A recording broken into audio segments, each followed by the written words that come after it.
Good morning everyone. Today as I said we are going to discuss the holiday homework questions. जो questions हमने आपको दिए थे उनके आंसर्स हम डिस्कस करने वाले हैं क्योंकि काफी लोगों को कुछ कंफ्यूजन रहेगी तो उन कंफ्यूजन को दूर करेंगे today we are going to discuss around 50 questions. 50 questions क्या हैं? 50 क्वेश्चंस आज डिस्कस करेंगे, 50 क्वेश्चंस हम कल डिस्कस करेंगे।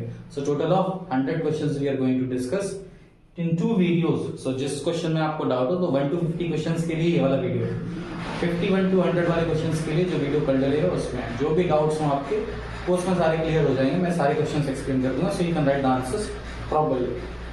So starting name the Balkan countries. तो जो भी बाल्कन कंट्रीज है तो पहले बाल्कन था क्या? Balkan was the region in Arctic sea. Arctic sea में एक ज्योग्राफिकल रीजन था और the countries that it had it was Romania, Bulgaria, Albania, Greece, Macedonia, Croatia, Bosnia, Slovenia, Serbia and Montenegro. You can write any 3 countries और 4 countries. ठीक, और इन countries को हम क्या बोलते थे? Commonly we came to be known as slaves. Slave country के नाम से उन्हें क्या करते थे? जानते थे। Second question is explain the contribution of Giuseppe Mazzini in spreading revolutionary ideas in Europe. Question number 2। तो हु वाज गिसेप्पे मजीनी? गिसेप्पे मजीनी ने 2 सोसाइटीज फॉर्म की थी, यंग इटली और young Europe. Young Italy at Marseilles और यंग यूरोप एट बर्न। तो ये जो दो सीक्रेट सोसाइटीज फॉर्म की थी, इन्होंने नेशनलिज्म फैलाया था by mobile workers. Mobile workers कौन वर्कर्स हुआ करते थे? जो उनके हाथ में मोबाइल नहीं रहता था वो वाले वर्कर्स नहीं। मोबाइल वर्कर्स वो वर्कर्स थे जो जगह जगह जाके क्या करते थे? They used to spread the ideas of nationalism. तो गिसेप्पे मजीनी का रोल क्या रहा है? Spread the ideas in revolutionary ideas. He form 2 secret society, Young Italy and Young Europe, which spread the ideas of nationalism throughout the Europe by 2 societies, young Italy in Marseilles and young Europe at Bern. So you can write in 3 points. Second one, third one question. How was Italy fragmented before unification? Explain the political situation of Italy before its unification. So Italy had, answer कैसे लिखेंगे? Italy had 7 princely states. 7 princely states थे. Out of them only one was ruled by Italian princely house, that was Sardinia, Piedmont. Rest all states was ruled by Austrian Habsburg Empire, then Berber kings of Spain, and the center was ruled by Pope. These countries were given to these countries during the war. जब war चले उनमें ये countries इनके अंदर चली गई थी। Later on unification हुआ और 1861 में क्या हो गया था? ये सारी चीजें यूनिफाइड हो गई थी। How did nationalism develop through culture in Europe? तो नेशनलिज्म थ्रू कल्चर, जब थ्रू कल्चर आए तब यहाँ पे आएगा टॉपिक हमारा romanticism. So fourth question is how did nationalism develop through culture in Europe? Culture में कैसे इवॉल्व हुआ? यहाँ पे कुछ आर्टिस्ट के बारे में पढ़ा है रोमांटिक से। 2 आर्टिस्ट पढ़े थे हम लोगों ने। एक आर्टिस्ट पढ़ा था हमने, one artist was Johann Gottfried Herder, दूसरा पढ़ा था हमने कैरोल करपेंस्की। तो ये 2 रोमांटिक आर्टिस्ट थे जिन्हें रोमांटिसिज्म को स्प्रेड किया। अब जॉन गेटफोर्ड हर्डर ने क्या किया? By folk songs collecting the folk song from villages, और शहर में आके उन्हें लोगों को सुनाया। और कैरोल करपेंस्की ने क्या किया? Through music and operas and through folk dances. 2 folk dances ने सिखाए थे। वो 2 फोक डांसेस कौन कौन से थे? It was polonaise and mazurka. फिर आया write a note on, 5th question है write a note on Greek war of independence. तो ग्रीक वॉर ऑफ इंडिपेंडेंस में लिखोगे ड्यूरिंग 1820s और during 18th century the Greece was under the Ottoman empire. फिर Ottoman empire धीरे धीरे fragment हुआ तो 1821 से Greek war of independence start हुआ। 11 ईयर वॉर चलने के बाद फिर क्या हुआ? 1832 में एक ट्रीटी साइन कराई गई जिसका नाम रखेगा ट्रीटी ऑफ कॉन्स्टेंटिनोपल, और उसके थ्रू क्या मिला? ग्रीस को इंडिपेंडेंस मिला। तो क्या लिखोगे? Through the treaty of Constantinople Greece got independence. Greek war of independence was fought against the Ottoman empire during 1821 to 1832। फिर आता है हमारा 6th question, how had Napoleon code exported to the regions of under France? Explain example. अब जो Napoleon ने changes किए थे, Napoleon ने कौन कौन से चेंजेस किए थे? नेपोलियन डिड 2 चेंजेस, पॉलिटिकल, ठीक, और पॉलिटिकल चेंजेस होने के बाद फिर दूसरा चेंज इन्होंने क्या किया था? पॉलिटिकल चेंजेस के बाद दूसरा चेंज इन्होंने जो यहाँ पे किया था दैट वाज एडमिनिस्ट्रेटिव चेंज। तो ये चेंजेस जो बाकी कंट्रीज थे नीबरिंग कंट्रीज में नेपोलियन का रूल था उन कंट्रीज में स्प्रेड कराया गया। जैसे यहाँ पे ये लागू हुए थे वैसे वहां पे क्या हुए? ये लागू हो गए। सो this was our 6th question. 7th question, how was unification of Germany ultimately achieve? तो ये वाला आंसर क्लियर, इसमें ज्यादा डाउट नहीं होगी। यूनिफिकेशन ऑफ जर्मनी कैसे हुआ था? It was through the help of precious king of that time. उस टाइम पे प्रेशिया का किंग कौन था?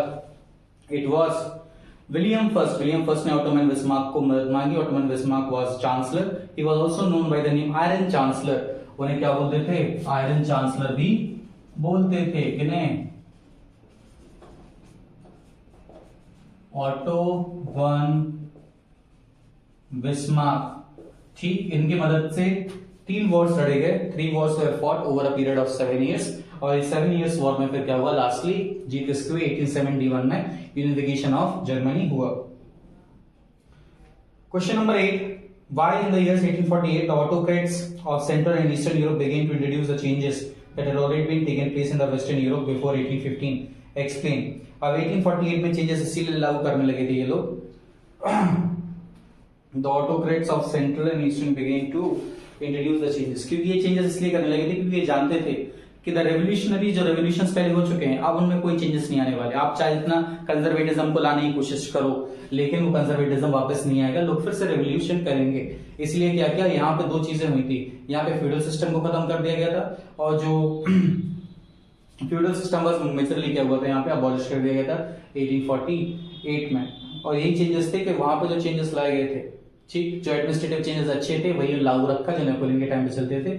और यहाँ पे क्या किया? फ्यूडल सिस्टम को कंप्लीटली अबॉलिश कर दिया गया था। और क्लर्जी वाला सिस्टम भी यहाँ पे पहले खत्म कर दिया था फ्रेंच रेवोल्यूशन के टाइम पे। फिर आता है question number 9, which condition in France depicted there political liberalism? France की कंडीशन क्या थी जो पॉलिटिकल लिबरलिज्म बताती थी? पॉलिटिकल लिबरलिज्म मतलब पॉलिटिकल फ्रीडम। पॉलिटिकल फ्रीडम, ठीक। Which condition in France depicted there political liberalism? France में ऐसी क्या चीज हुई जो पॉलिटिकल फ्रीडम को बताती थी? तो यहाँ पे कस्टम यूनियंस का फॉर्म होना, कस्टम यूनियंस का फॉर्म होना, फ्यूडल सिस्टम का अबॉलिश होना, नए रूलर्स को आना, रिपब्लिक बनना, दीज वर द थिंग्स जिन्हें क्या बताया लिबरलिज्म को दर्शाया वहां पे। Question number 10, explain the conditions that were viewed as obstacle to the economic exchange and growth by the new commercial classes during the 19th century। कौन से ऑब्स्टेकल्स थे? ऑब्स्टेकल्स क्या थे? पहला तो था नॉन स्टैंडर्डाइज्ड रेट्स, कोई भी रेट स्टैंडर्ड नहीं थे तो एक ऑब्स्टेकल लिया गया।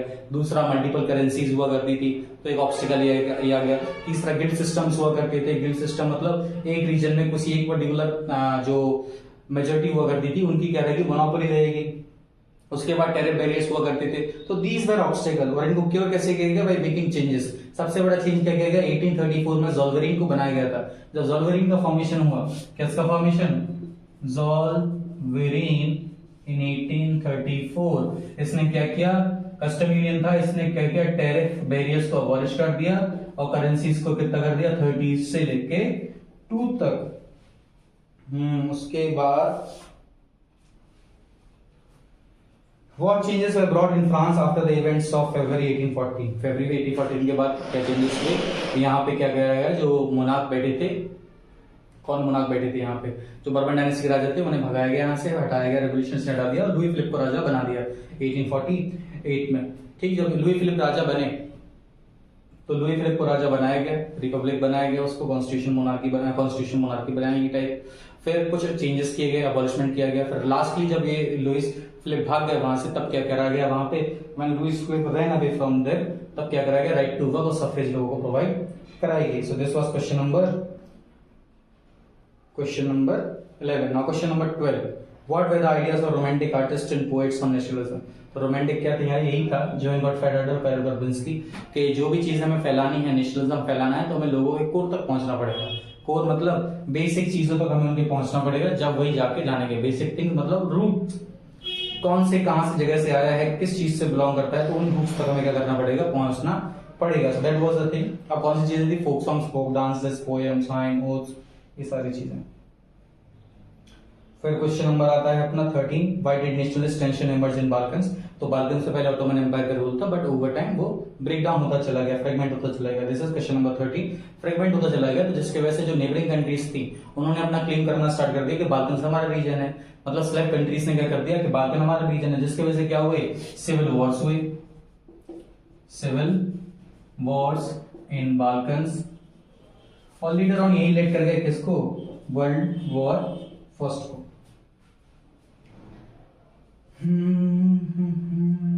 फिर question number 14, why the 1830s were the years of great economic hardship in Europe? 1830s में क्या हुआ, क्या चेंजेस हुए जिसकी वजह से इकोनॉमिक हार्डशिप आ गई? ठीक, इकोनॉमिक हार्डशिप आने का यहाँ पे कारण मेनली यही था, ओवर इन्फ्लेशन हो गई तो ड्यूरिंग जो वॉर्स वगैरह चल रहे थे। और 1830s में क्या हुआ, आपने जो डिप्रेशन वगैरह आए, जो कंडीशन सही नहीं थी लोगों की, उसकी वजह से कई सारी चीजें क्या हुई वहां पे अफेक्ट करी लोगों को, और टैक्सेस इंक्रीज कर दिए गए just to earn the more revenue, उनकी वजह से। फिर क्वेश्चन नंबर ये होगा, question number 15, what was the political status of Europe before the concept of nation state? Political status ये था कि पहले डायनेस्टी और एम्पायर्स हुआ करते थे जब नेशन स्टेट नहीं थे, डायनेस्टिक एम्पायर्स हुआ करते थे और इंपीरियलिज्म को फॉलो किया करते थे। इंपीरियलिज्म को फॉलो करना मतलब अपनी डायनेस्टी को जितना वास्ट आप बना सकते हैं उतना वास्ट बनाओ, और अपने एम्पायर को जितना स्प्रेड कर सकते हो उतना स्प्रेड करो।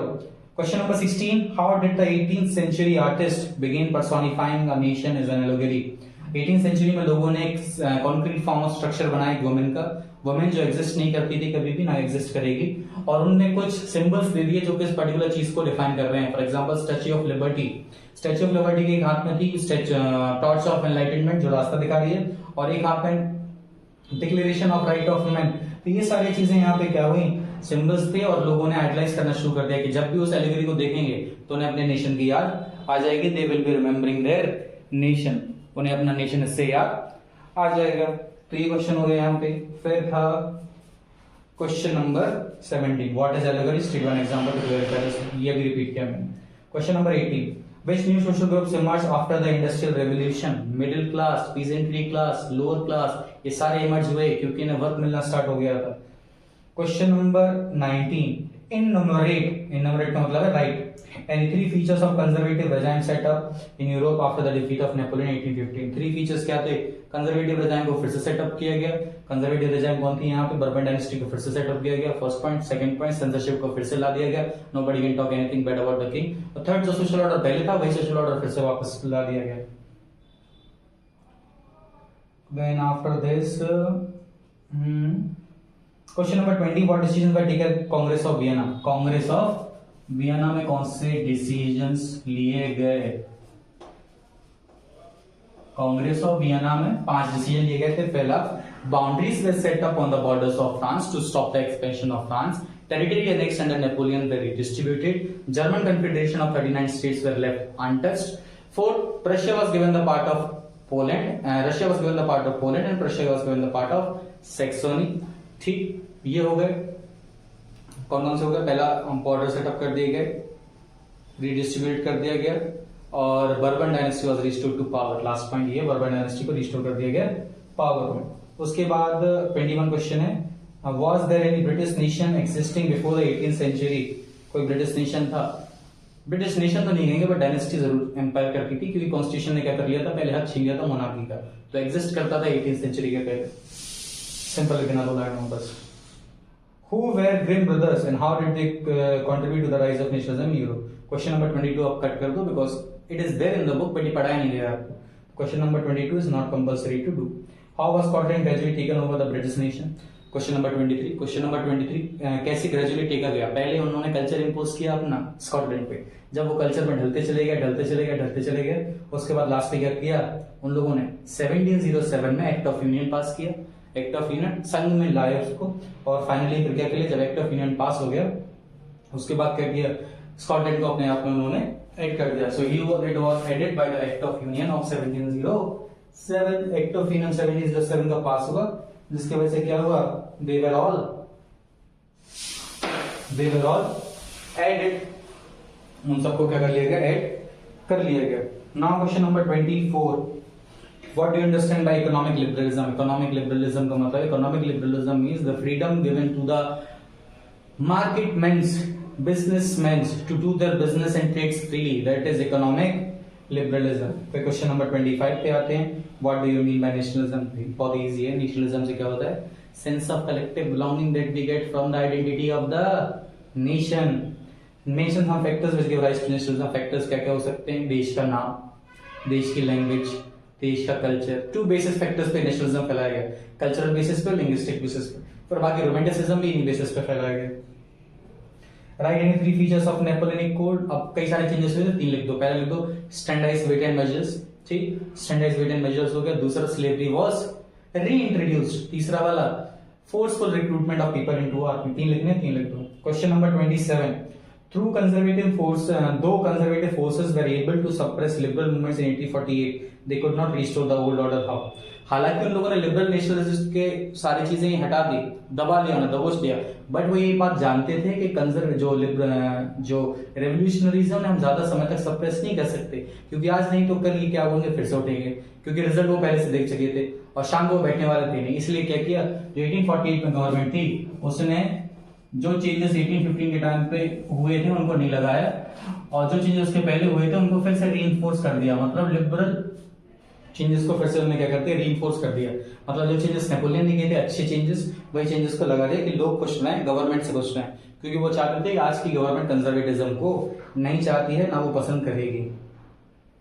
फिर उसके बाद आते हैं किस पे, ये हो गया next 28, the print culture created a condition with in the French revolution awkward. Support the statement giving 3 arguments. Print culture का मतलब है जो फिलोसफर्स ने बुक पब्लिश की, जो पैम्पलेट पब्लिश किए, जो आर्टिस्ट ने पेंटिंग्स की, कैसे इन्हें अफेक्ट किया वो आपको लिखना है। फिलोसफर्स ने कई सारी चीजें लिखी, फ्रेंच रेवोल्यूशन में पढ़े थे फिलोसफर जॉन लोकी, रूसो, मॉन्टेस्क्यू।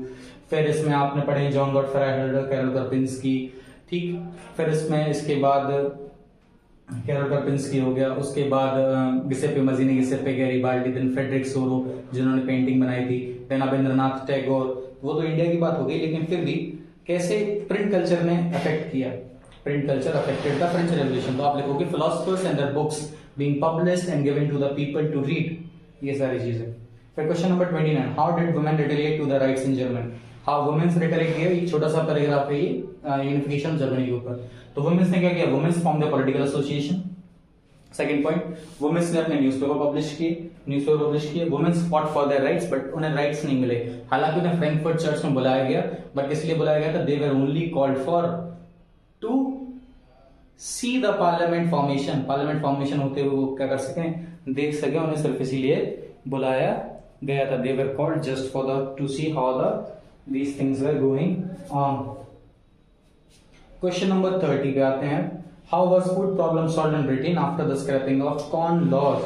ठीक, ये वाला क्वेश्चन जो है वो 3rd चैप्टर से है अपना, तो ये वाला क्वेश्चन भी मत करना। ठीक, कॉर्न लॉज से कैसे हुआ था फूड प्रॉब्लम सॉल्व, अब हम एक्सप्लेन किए दे रहे हैं, हालांकि है नहीं, लेकिन आपको लिखना हो तो लिख देना।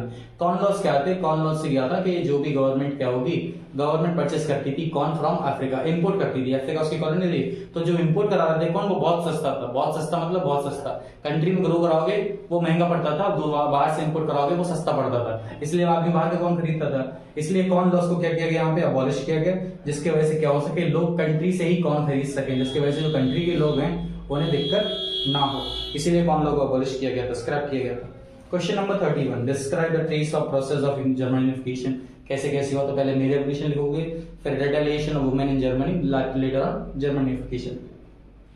Question number 32, what is the comparative change in barren and wasteland pattern in India between 1960 and 2008? तो पहले बैरन और वेस्टलैंड ज्यादा हुआ करते थे, आज के टाइम पे कम है, बिकॉज हमने प्रॉपर्टाइज कर लिया है, कमर्शलाइज कर लिया है सारे लैंड्स को। There are no more wasteland, अगर पड़े भी होंगे तो उन पे कुछ ना कुछ चीजें चल रही होंगी।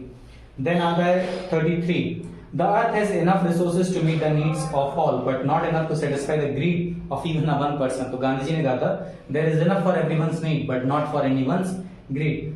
तो how it is statement relevant to the discussion of development discuss, मतलब सबके लिए बराबर है, जरूरतों के लिए बराबर है, बट किसी की लालच के लिए बराबर नहीं। एक पर्सन को कितना भी देते जाओ तो वो कंज्यूम करता जाएगा, is not never going to say no. ठीक, तो इसी के बारे में 3 पॉइंट्स आपको बना के लिखने हैं।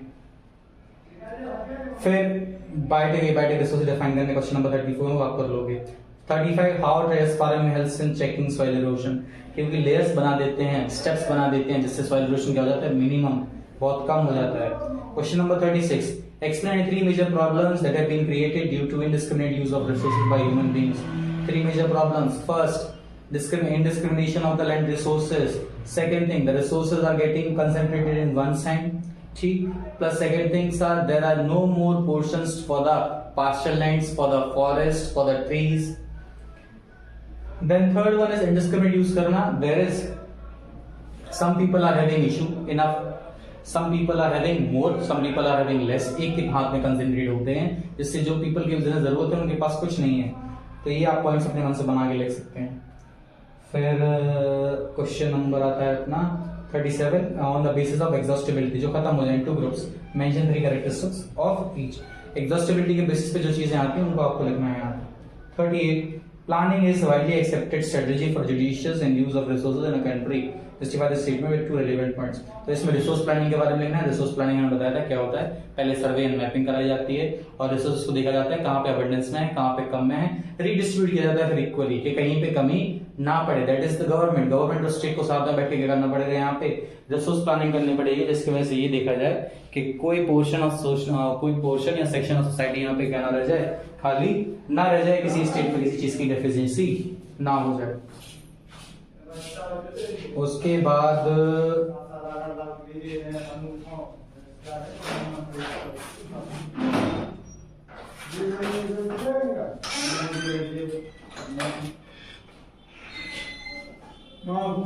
पढ़ा था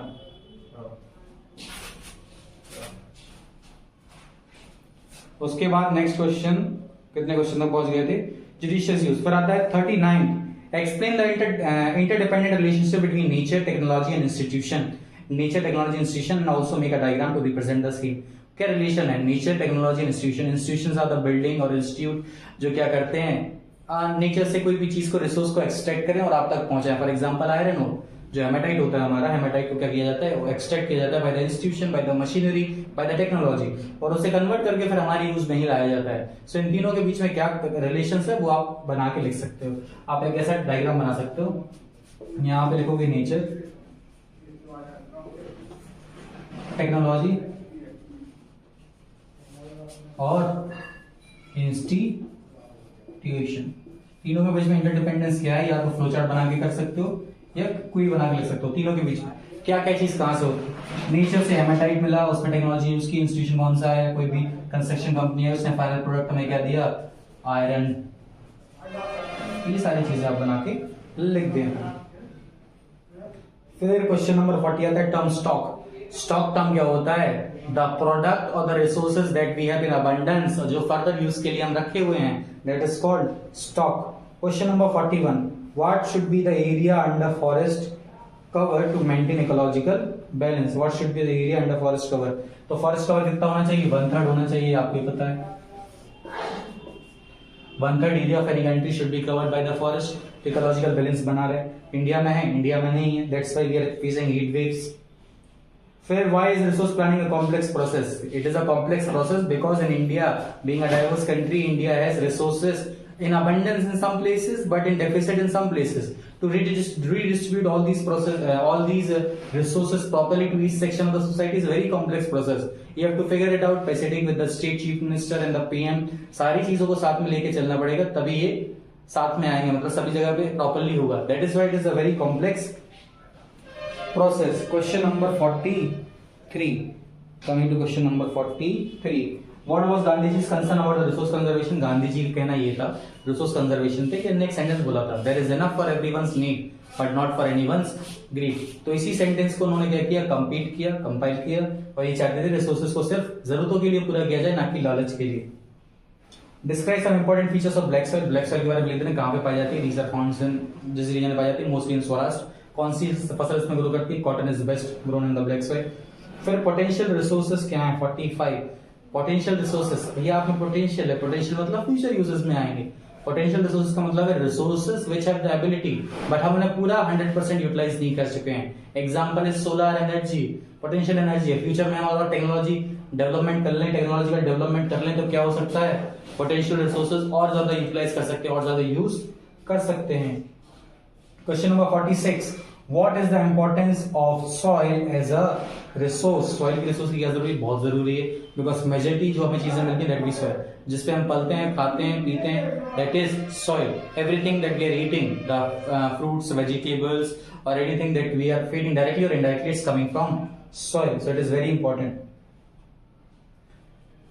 फिर आता है importance of what which resources are community own resources. जो एक कम्युनिटी ओन करे, कोई ग्रुप ऑफ इंस्टीट्यूशन ओन करे, डेयरी फार्म हो सकता है, एक फार्म हो सकता है, एक प्लांटेशन हो सकता है, that are owned by a particular group. Strip cropping means particular distance में गैप छोड़ के उन्हें क्या कराया जाए, एक स्ट्रिप में ग्रो कराया जाए, that is strip farming, that is strip farming. फिर what is so question number 49, what is agenda 21, list two principle. Agenda 21 क्या था, सस्टेनेबल डेवलपमेंट को यूज करना, और एजेंडा 21 हमने कहां पे यूज किया था, वी यूज्ड इट, इसकी डिस्कशन हुआ था 1992 रियो डी जेनेरियो समिट में, ठीक। तो एजेंडा 21 क्या है, सस्टेनेबल डेवलपमेंट, और उसके दो प्रिंसिपल आप लिख सकते हो। Question number 15, why there is need of planning resources in India. इसलिए जरूरी है, मैंने आपको बताया है, क्योंकि एक जगह पे कहीं ज्यादा है और एक जगह पे काफी कम, जिसकी वजह से it is very compulsory to use them very judiciously. हमें बहुत ज्यादा जुडिशियस तरीके से, होशियारी से हमें क्या करना पड़ेगा, यूज करना पड़ेगा।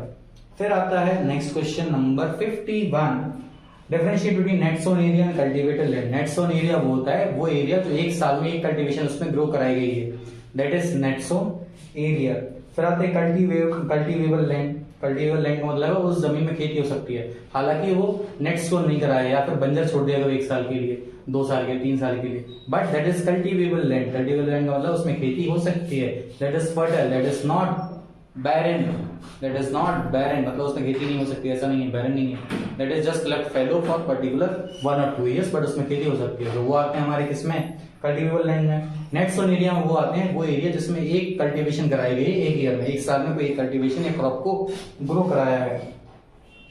Define the term resources. Resources are the things that complete our needs, जो हमारी जरूरतों को पूरा करे, वो कोई भी हो सकता है resource. Teacher can be your resources, water can be your resources, जो भी आपकी मदद करे, सहायता करे, वो आपके लिए एक रिसोर्स है, अ हेल्पिंग हैंड। चलो 52 क्वेश्चंस आई हैव डिस्कस्ड, ठीक। Later questions we will discuss afterwards. Afterwards मतलब बाद में डिस्कस कर लेंगे, काफी सारे क्वेश्चंस हैं, आप पहले इतने क्वेश्चंस कर लो, उसके बाद हम बाकी क्वेश्चंस डिस्कस कर लेंगे। आज इतने सारे क्वेश्चंस आप लिख लेना, ठीक। नहीं लिख पाओ तो 2 दिन में लिख लेना, ठीक। कल या परसों आपको बाकी 50 क्वेश्चंस जो बचे हैं, 48 बचे हैं, उनकी वीडियो हम आपको परसों कल दे देंगे, ठीक है। करते रहो, अगर कोई भी डाउट है then you can ask me personally you can ask me on WhatsApp, या फिर आप क्या कर सकते हो, कमेंट सेक्शन में लिख सकते हो जो भी आपको डाउट हो। अगर कमेंट सेक्शन में पूछने में शर्म आती है then you can just comment here, personally मुझे सेंड कर सकते हो जो भी आपकी प्रॉब्लम्स या डिटेल्स। थैंक यू एवरीवन, ये सारी चीजें कर लेना, रिवाइज करते हो, यूटिलाइज योर हॉलीडेज प्रॉपर्ली, क्योंकि यही समय है जो आप अच्छे से यूटिलाइज कर लोगे तो एक स्टेप आगे चले जाओगे बाकी लोगों से। तो मैं यही कहूंगा जितने अच्छे से यूटिलाइज कर लो उतना अच्छा आपके लिए। नहीं कर सकते then you have to suffer in the end, आपको ज्यादा मेहनत करनी पड़ेगी लास्ट में। अभी कर लोगे तो अभी आपके लिए अच्छा है। Thank you everyone, God bless you all, peace out.